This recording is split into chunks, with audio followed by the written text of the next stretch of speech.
Welcome to Basic Brewing Radio for Thursday, July 21st, 2011. I'm James Spencer. Here at Basic Brewing Radio, we're all about home brewing. With this week, a cider priming sugar experiment designed by Zot O'Connor.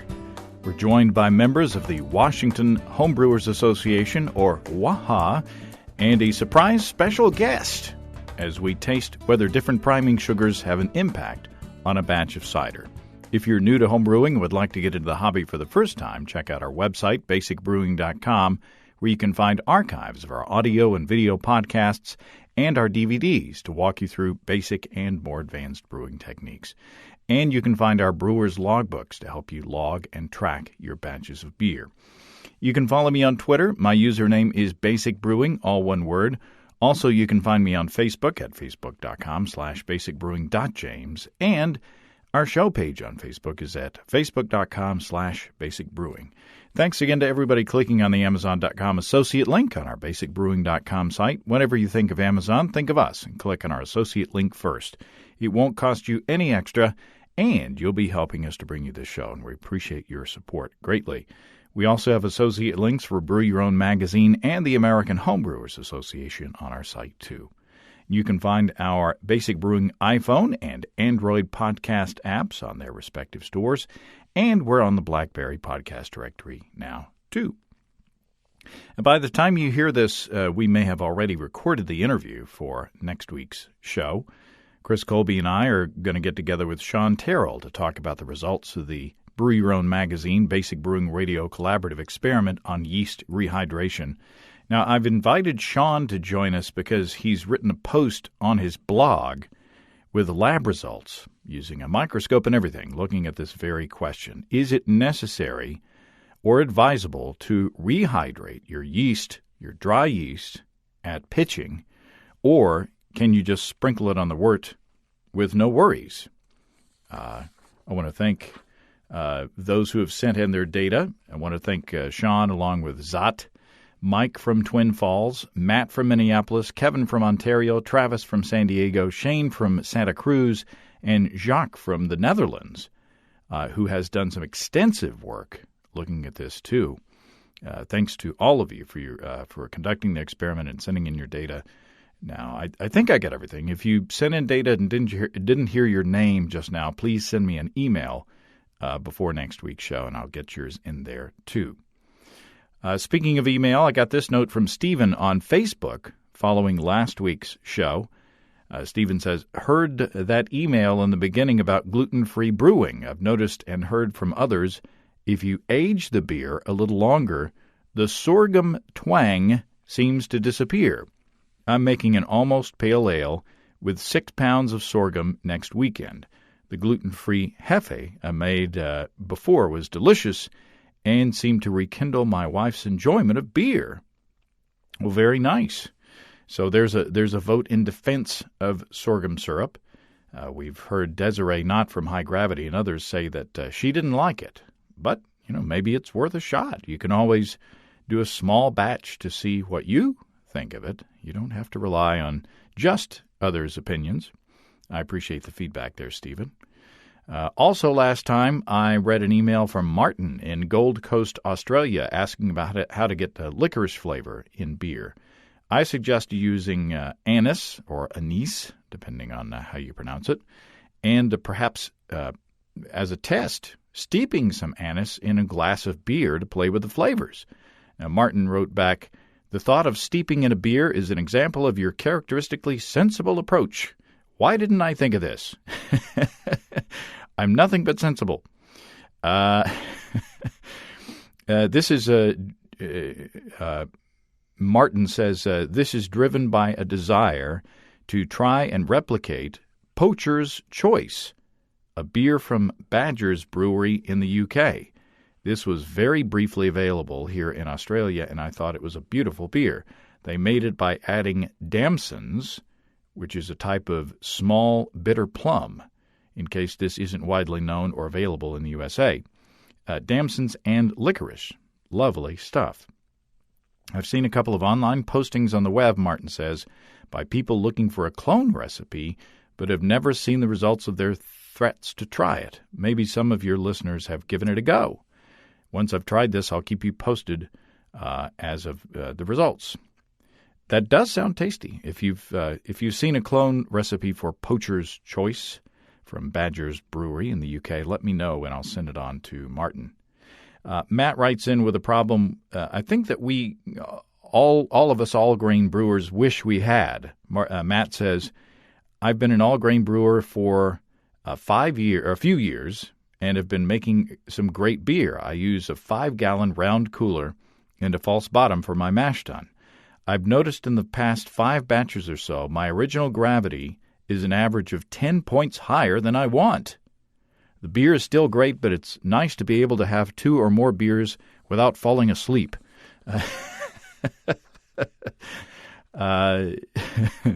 Matt says, I usually factor about 75% efficiency when doing recipes. My sparge takes about 45 minutes to collect 6-ish gallons of pre-boil wort. Could it be that my efficiency is just really high? Or could I not be sparging with enough water? I'm collecting enough wort, but maybe I need to use more sparge water? What do you guys think? Well, like I said, that's a good problem to have. Sounds like Matt's got his system dialed in and it's working well. He's getting good efficiencies. Now, I wouldn't recommend adding more sparge water. You may risk over-sparging and getting some astringencies in there. Also, you would think that by sparging more, you're just collecting slightly more sugars. And if you're trying to get your original gravity down, that's going in sort of the opposite direction. Now, this is where a refractometer comes in handy, in my opinion. After I collect my wort, I always take a pre-boil gravity reading, and that gives me a good idea of where my original gravity is going to be going into the fermenter. I suppose at that time, if your gravity is a bit too high, you could dilute the wort with some water, or you could take a gravity reading going into the fermenter, and, if your gravity's a little high at that point, you could put some pre-boiled, pre-cooled water in there to get your gravity down a bit. However, if you are consistently getting higher yield than your recipe calls for, you're probably going to want to dial that into your recipe formulations and then count yourself as lucky, because the more efficient you are, the less grain you can use and such as that. By the way, I hardly ever complain when I overshoot my gravity expectations. But then again, I hardly ever have that problem. So now, this week's show is the second of 4 experiments we recorded while we were in San Diego for the National Homebrewers Conference. I challenged listeners to come up with experiments that we could taste and discuss, and Zot O'Connor responded to the call. Okay, here we are, sitting in the shade here in San Diego with Mr. Zot O'Connor. Hello, Basic Brewing. And we're with Basic Brewing regulars. Andy Sparks. And Steve Wilkes. And from the Washington Homebrewers Association members, Michael Berta. Steve Antoch. And Nate Muller. All right, welcome, guys. And we are rolling this time. Yes, we are rolling this time. And we are... it's always fun. We are doing an experiment that you designed. What are we doing? So for the last experiment, I used dry yeast and hydrated yeast for the previous experiment. What I did is I did it into 2 different jugs of apple juice in order to make a cider. And when I was done, I realized, hey, I can keep experimenting. So I took each of the jugs, which I got about 10 bottles out of each, and proceeded to prime them each bottle differently.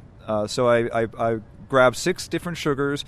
I also had carb tablets, and I left some still, just as an experiment. So what we're going to taste today is a section of 4 or 5 of the primed bottles against the control of a carbonation drop.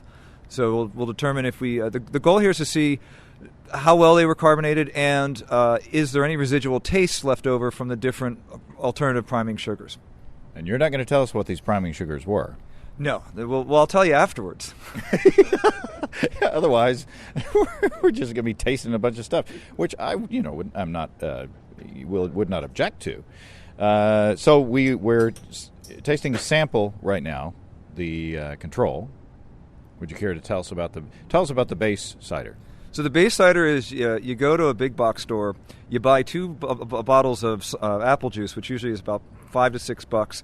They come together as 2 gallons. You'd go home and then you pour wine yeast in, and then you wait.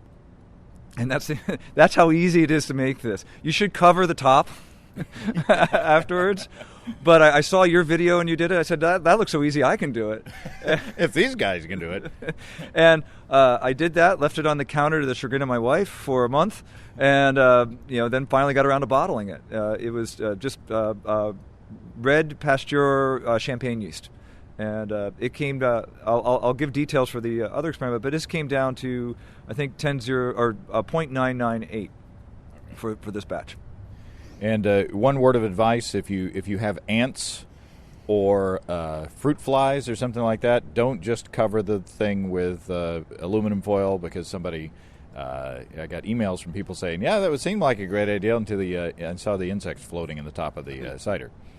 So, which is something you don't want to do. So what do we think of this cider? Well, it's nice and effervescent, and it does have a nice kind of fresh apple taste right at the end for me. It's kind of interesting.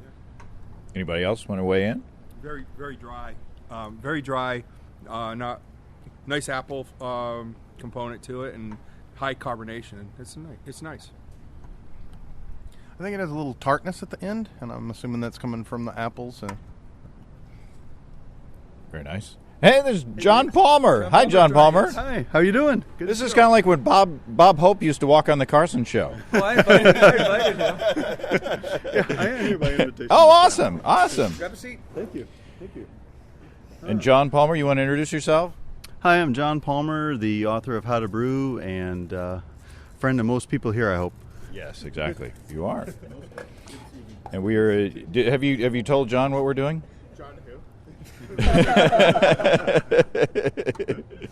Have you told John what we're doing, Zot? So, John, just to fill you in, I'll give you a control in a second. Okay. Here's a control. Okay. The experiment is I made a batch of cider.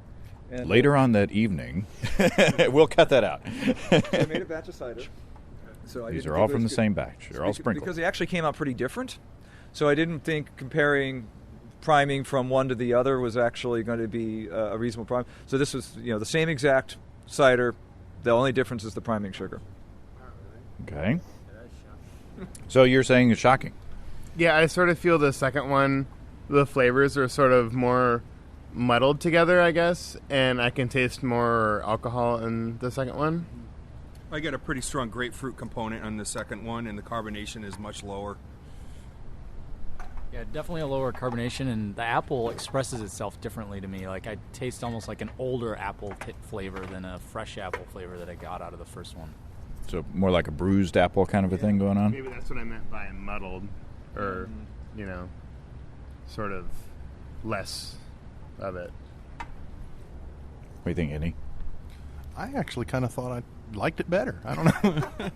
Yeah. To me, the second one has more of a fresh Granny Smith kind of flavor. That's what I'm picking up.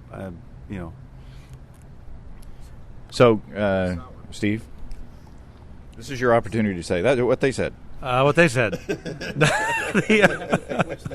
That's right.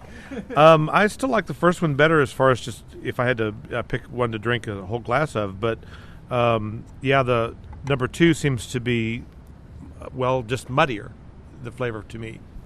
Yeah, it seems less to me it seems kind of less crisp, maybe a little less acidic. I don't know. I had the dregs of the control. Yes. Okay. No. Yes, John got the dregs you'll of the have control. Yeah, I definitely found that one more sour and more puckering. Now, it could be because it's the second sip of cider, it's increasing. But even as it goes on, and I found this on my own test before, that a minute or two later, the aftertaste was very different between the ciders when I tested them on the hydrate on my own. So it's almost like it seems, if I'm listening to everybody, it seems like we're almost divided on the impressions. I don't know. Maybe I'm not. We all agree that they're quite different, though, right? Yeah. We do all agree they're different, yeah. Yeah, they're different. Yeah, what I'm perceiving as a fresh green apple, the Granny Smith apple, is a tartness that I think you all are picking up as the more sour. So, yeah, but my control was a little old. It mixed with some yeast, so my perception of the control is a little different, perhaps. I'm going to take my glasses off before I lose them. I won't be able to see, but I don't think that'll interfere with my tasting. Unless you missed your mouth with your glass. Which may happen.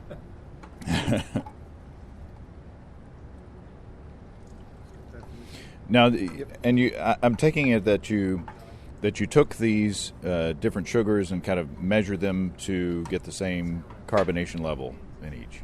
Yeah, so what I did is, based on the alternative priming show that you did several months ago, I took the idea of, well, how many grams of sugar should it be, and try to replicate the same caloric grams of what one priming tablet had versus this. There's a lot of guesswork involved because some of these things you can't actually get a consistent measure for, and some of them, the amounts were so small there was no way to actually accurately measure it anyway. So that will influence overall carbonation values, but they should all be about the same mass. So the amount of flavors and stuff should be fair from point to point. Okay. Did I get one? Is that me? That's you. Gala this time. Gala of apple variety, I think. Yeah. Just want to point out, so far all these are really good apples that you can get in Washington State. Maybe we can get a second sponsorship here for you. Brought to you by Washington Apples. Arkansas used to be the apple capital of the country way back in the day. Yeah, but we took that from you. You did. So let's go this way this time. Impressions, John. Yeah, the apple flavor is very different. I mean, number 2 is tart. This one is sweeter. It puts me in mind of a piffier, softer apple flavor, but yeah, not as tart, definitely. I don't think it's quite as carbonated as the others. It seems a little flatter to me. I'm not sure if that's because it's less carbonation, less acidity. Maybe it tastes different. I'm not quite sure, whether I like this one better or not. I'm not sure. Yeah, I definitely noticed the sweetness and the carbonation differences, and thus this one almost reminded me like an apple pie, that it's a little thicker and sweeter version of the apple. Yeah, and I agree. Less tartness, more sweetness, and a little bit lower carbonation as well. I don't know how I guess I disagree with other people. I think it tastes actually more sour, but that's just my personal taste buds. So. Well, that's what it's all about. Yeah. What they said. Yeah. I think it's to me. So this is the smoothest and roundest of the 3 flavors that we've had so far. I think it is a little bit sweeter than the first 2. The control one was the most effervescent by far. That's one thing that I'm really seeing. Yeah, I'm not getting much carbonation out of this one. It seems flat to me. Maybe it's just because I knocked all the carbonation out of it, swirling it around. But they seem to be different between the 3. Definitely. It's like 3 different ciders, definitely. Yeah. Very interesting. So I can say I'm really shocked at that one, that you didn't get other flavors. I'll give you that hint. But I noticed when I poured it, it had almost no carbonation. I was going to say that it really didn't have any carbonation, and I was picking up some other flavors. Yeah, there was a moment early on that I thought I tasted honey, but it didn't really linger for me. So. Okay. Okay, could be honey. Do you want to go first this time, Steve, or do you want to take a moment? This one seems to be the flabbiest of them all. It's kind of like it needs a little acid in it for me. It tastes fine. It tastes good, but I think it's kind of like, I don't know, a white wine that doesn't have enough acidity to give it some backbone. I kind of agree with Steve. I think that overall it's just kind of lacking character in general. Yeah, I'm getting more sweetness, and yeah, we'd call this flabby. Absolutely. Yeah, I almost get a little earthiness out of it, though, and then something that reminded me a little bit of grapes. So when you said white wine, it kind of clicked with me. Yeah. I get almost a vanilla kind of character at the very end. but and it's completely flat. Yeah. I think it's, I don't know, I kind of prefer the flavor of this over the third one, though. So for this one, I get where people are coming flabby, and you'll know why when we say what it is, but it actually feels like it's coating as it's going down, which is why you get that afterwards, that slightly different taste. But it's literally coating your taste buds, I feel, and it's there, which is not surprising. Yeah, I got the impression, the word dark came to me, kind of a darker little bit of an aftertaste or something. It wasn't as bright as the others, and maybe flabby is maybe that's what you're picking up with that as well. Zot is cheating because he knows what it's supposed to taste like. I know what I put in it. I have no idea what it's supposed to taste like. Let's be really clear on that one. That one was the evil one. It made sense, which I have no idea what sense to make of anything. No, I was wrong. I like the flavor of the third one better than the fourth one. I prefer the three had more apple flavor to me than I perceive here. Okay. All right. All right, so I have one more with flavoring to do. I have a still as a final comparison just to have it, but I think we need to rinse. Okay, we will pause. Are you recording? Okay, all right, now smart then. I'm recording. We had a little bit of a gusher, and I think Michael has an observation. It was a little higher carbonated on this one.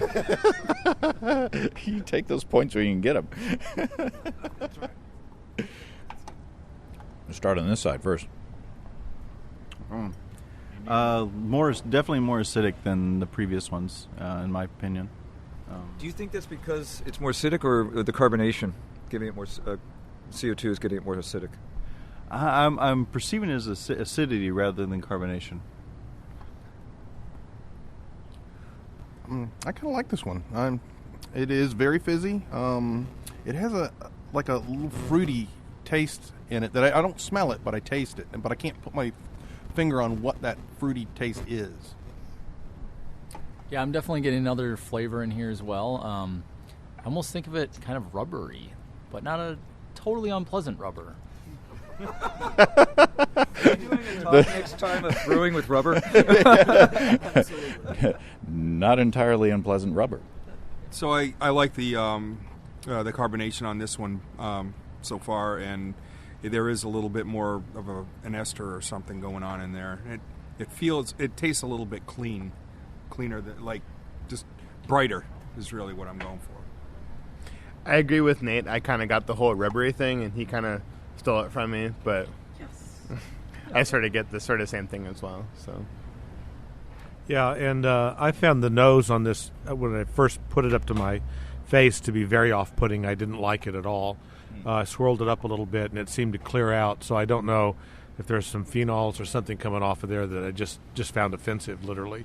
Although the taste of the cider is not bad. Well, it is different, and I could see where the rubbery thing could come in, the not too offensively. Sulfur, apricot, like a dried fruit character. Yeah. Sulfury. I could see that. Interesting. All right, so I now have two more bottles that we could either talk about what was in there or I could deliver these two. So one of these is still, so I just poured it in and bottled it. The other one, I put a Candon tablet in and back sweetened with apple juice, so it's also still. But it occurred to me afterwards, I'm not sure if that's healthy to put a Candon tablet in it and then not let it sit out for 24 hours. So I was... So you're trying to kill us. Anybody sulfite sensitive? So if I start barfing in the corner, it's not because the barrel aging project that we just went through is... So I'll put that to the side. Yeah, maybe we won't do the dangerous one. But I'll go ahead and do this. Do you want me to talk about what they were, or do you want me to pour out the still first? Go ahead and talk it. Yeah. Okay, so the first one was the carbonation tablet, just a single carbonation drop. The second one was, and I hope I pronounce this right, muscovado, which is a brown sugar that I found at the local, healthy food store that looked like a light brown sugar, all organic. The one after that was a cinnamon syrup that my in-laws gave us like 5 years ago for adding to coffees. And we've never used it, and it looked like pure sugar with cinnamon. And I expected to really get this great cinnamon apple pie flavor out of that one, and nobody picked up cinnamon on that. That one was the one I was really shocked. I really thought it would ferment better, and it didn't. The smell of cinnamon when you... Yeah, yeah. It basically tasted like cinnamon syrup, which what it was, is cinnamon syrup. Number 4, the one that kind of was muddled, was actually 2 mini marshmallows. Yeah, I had a bag of them, and I went, oh, cool, and put, I guessed at 2 of those. I don't know how you measure out the carbs of an individual mini marshmallow, but I think it was that marshmallow, the caramelized sugar actually coating the tongue.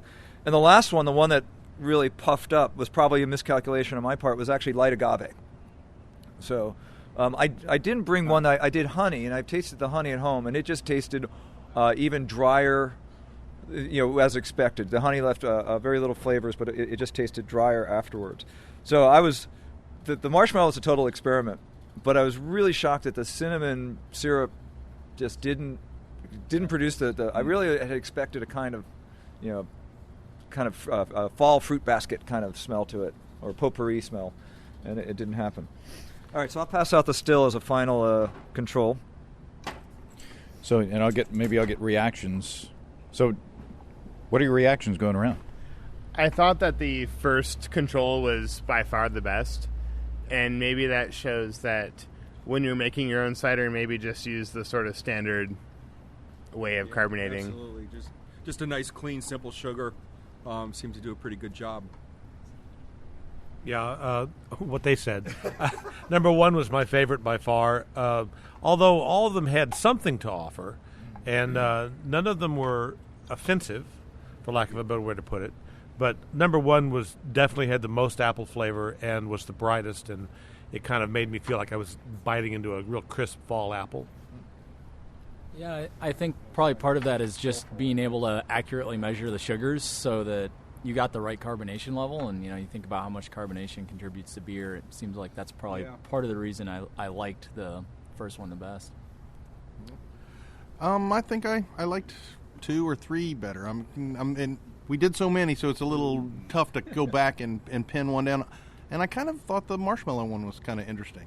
The way it did have kind of a softer finish in the back of your mouth. And that's the one I think I said had a vanilla kind of character to it, a soft character. Yeah.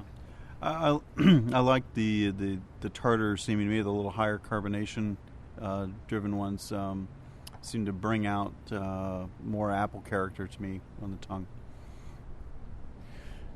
So, he's begging for cider. There's no dregs on that one, so you can pour it. He hasn't had it yet. Yeah, here you can hit me. Well, it was, and here's this is just the control. This is no carbonation no whatsoever. carbonation. I'm tasting it, and after having the other ones, I actually don't like this. It's missing everything that I liked about it prior. Maybe if I'd started with this, it'd been okay, but I would. I've tried it. I haven't tried it cold, and maybe that warm it was okay. Cold still, I wouldn't do it again. I would always carbonate it. I get a pretty prominent sulfur nose in it. Yeah. So sulfury. I was also getting the kind of rubbery thing that we got from one of the other ones as well. Yeah, I was also thinking, latex glove or something like that, or yeah. So it's interesting that the one with no additional ingredient had the more prominent sort of off flavor that we were thinking of. Yeah, and it could also be that this was, both those. I think the still one was towards the end, so it might have a little more of the yeast. And, there was some yeast at the bottom, and not a lot. Really, not a lot of waste there. But I definitely, after tasting that, would always carbonate. You're making faces, James. They can't see that on the podcast. It's not very pleasant, in my opinion. I mean, compared to the others, it does have kind of a chemically rubbery kind of a off flavor to it. So I can say I didn't bring the other 2 that I did. Is I actually I used apple juice and honey. It was the 2 that I compared before, and I could say the apple juice one also fermented down farther, but left a lot more apple in it. It really concentrated the apple flavor from more apple juice. The honey just made it drier. So if I were to, and I actually will be doing a big batch of cider coming up, I'll probably use just standard sugar, Probably knowing me, screw around a little bit more with some other sugars I found since I did this one because I can't help myself. But I would definitely maybe use agave again, but less of it per bottle. I have a question, Zot. I noticed none of these ciders were carbonated just for CO2 from a keg. Is that something you've done before? This is the first time I ever made cider. The next batch I might consider that because I'm planning on making looking at doing a big experiment. No, I won't have enough for a keg because I'm looking at actually doing different yeasts through different cider jugs. So I actually, now that I said I won't be able to keg that, but it would be curious to see if a forced carbonation cider would actually be different since it will have gone through a seriously different process. And I think the other thing that would be interesting would be sucrose, fructose, and just plain old dextrose, and compare them as well. Good point. How long did you let these sit in the bottle condition? They were bottled on 6/2, so 20 days. Certainly plenty of time. So what's the end? What do we got here? So at the end, I have two of a peach beer that I brewed. I have a friend who I have an ongoing deal with that I have to brew about every 2 weeks for her husband. And then she makes this dinner for the family. And I have a big family, so I'm totally winning on this deal. But she actually put a request in this time for the type of beer. She wanted something with peaches. And Thomas Schmidling from our club said, please, God, don't make another wheat beer with fruit. And I'd already planned, and so I started with a Cascade IPA and added peaches onto it. Actually kind of just took frozen peaches, threw it in a bucket on the secondary, and left and hoped it didn't explode through the airlock because I was going on a surprise trip. And it has turned out fantastic. So I thought I'd close out by making up for that last cider with a really good peach beer. Now, both of these are the same, right? Yeah, these are just the same. Now, how did you treat the peaches? So I actually couldn't find peaches because of all the freezes and rain in our area. That there were one time you go looking for peaches at the store, there weren't any. There weren't any apricots. So I finally found a local farm that the store stocked with Rummingler, for those who are in the area. They had frozen peaches in the aisle. So I took 6 pounds of peaches, I think, and put them through a food processor. Brought them up to 170 for 15 minutes just to try to kill anything out of them, and then just dumped the beer on top of them. Very nice. I'm going to rinse one of my cups. I'm just going to pass the bottles around. You guys can pour for yourself. Oh, sorry. So for those who can't see, you can go to my blog and see the label, but it's a Mario-themed label. That part of the trick for bringing beers over to my friend's house is I have to create a new label each time. And my sons would appreciate that. Here we go. Just pour that right in your bag. So, Zot, you just take the bottle. Oh. Zot, the times before where I've taken fruit and pureed them and put them in a fermenter, I find that you end up with a lot of pulp material and you end up losing yield because you can't separate them very well. How'd that go? So there's a lot of trube at the bottom of this, or peach, or just peach pulp.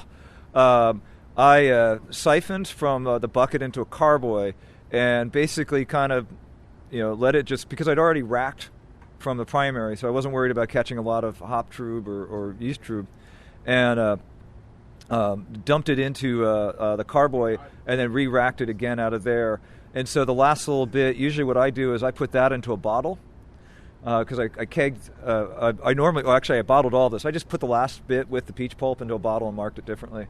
But by racking it twice, I think I got most of it out, and it was I definitely lost stuff, but I also gained by adding the peach stuff in. So I think it was probably break even. And the peaches had skins on them? Peaches had skins? No, they were peeled. I would not have peeled them myself, though. I would have just gone ahead and I'm way too lazy. Impressions, John? Well, I'm getting a lot of bitterness out of this. I'm wondering, is it a pectin bitterness, or is you mentioned that the base beer was a... it's an IPA. Yeah, IPA. So what was your IBU level going into that beer, do you think? It was probably in the 50 to 60 range. Okay. That's what I'm tasting, definitely. But really nice peach nose. Yeah, and the beer has lots of body to it, which I think complements that peachy flavor. Gives you a lot of mouthfeel. Yeah, the mouthfeel really strikes me on this one as well, that you really almost feel like you're eating a peach. That's pretty nice. That's nice. Normally, high bitterness, like John pointed out, it'll kind of clash with some of the more subtle flavors of fruit and stuff, and this works pretty well together. So, this is a fantastic IPA, and for James, your listeners who can't see what we're drinking, the bottles themselves have Peach, who is a character in the Mario Brothers games, and she's holding a beer, and everything visually, it tastes great. Like, it's absolutely phenomenal. I really like it. Very impressed. I would make a peach float with this with vanilla ice cream. Oh, yeah. Yeah, I think I get more of the peach, like Andy said, on the nose, and as it's going down, I get more. In the middle, it's more like just a standard IPA. I get this kind of citrusy thing, but then to me, the citrus and the peach pair well together. Yeah, it's very nice. I would make this. Where'd you bitter it with? It's all Cascade. Oh, and I think I bittered it with a little bit of Magnum, and then Cascade at 20 minute, and so the recipe's online at my blog, Which is beerexperiments.wordpress.com. Excuse me. We'll put a link in the description of the episode. And the label is on there and everything, all the pictures. But the Cascade really gives that kind of grapefruit. And what James is saying is very true of this beer, is that you get this great peach nose. It kind of goes away, and then as you swallow, it's like that fresh peach flavor when you bite into an absolutely fresh peach that's just dripping down on your hand. That's what really hits me as it goes down the throat. It was a total shot in the dark on this one. Didn't know what I was going to do. I think I really hit well before it. Very nice. Is this all we're doing? That's it. Sorry. Unless you want to go for the Camden tablet one. I want to survive the evening. It will kill anything from food poisoning. Well, thanks, everybody. This is a lot of fun. And, John, it's good to see you again. Yeah, good to see you guys, too. Cheers, everybody. Cheers. Cheers. Cheers. Well, thanks again to Zot, Steve, Andy, the members of WAHA, and John Palmer. Great to have John on the show again. It's been a while. John says he'd like to come on the show again, even though he has a show, Brew Strong, on the Brewing Network. If you have a topic that you'd like to hear John talk about here that he hasn't talked about anywhere else, drop me a line and let me know, and let's get John back on the show. He's a smart guy, great guy, one of the nicest guys you'll ever meet anywhere, especially connected with the hobby. I do have a correction, though. Zot's website is actually experiments.wordpress.com. That's exberiments.wordpress.com. And I'll post a link to his site in the description of this episode on basicbrewingradio.com. If you have brewing questions, show suggestions, or just want to say howdy, write to james@basicbrewing.com or just fill out the contact form on basicbrewing.com. And please don't forget to tell us where you're from. Be sure to check out our DVDs, Extract Brewing and Partial Mashing, Stepping into All Grain, Low-Tech Lagering and Decoction Mashing, and Introduction to Wine Kits. And our 2011 Brewers Logbooks are still in stock. They're still going out the doors. Still just a few of them left. You can find all of that on our website. We got combo deals to save you a few bucks if you want to buy more than one DVD at a time. And you can check out our Basic Brewing shirts in the store, too. You can see a listing of the fine folks across the country who sell our DVDs on basicbrewing.com. And if there isn't a vendor in your area, you can order them online in our online shop at basicbrewingshop.com. And thanks to everybody who's continued to click on our Amazon.com link. We appreciate the support. Our featured products this week that were purchased through the link are Belly Dance for Beginners and 100% handmade Belly Dance Hip Scarf Purple, Gold Coins, Lively Style. I'm betting those two items go together. Thanks again, everybody, and remember, I can't tell who bought what, so I don't know who's belly dancing out there, so no worries. Just click on the Amazon.com logo on our site the next time you feel like Amazon shopping. We appreciate your support. And don't forget you can also join the American Homebrewers Association or subscribe to BYO Magazine through the associate link on basicbrewing.com.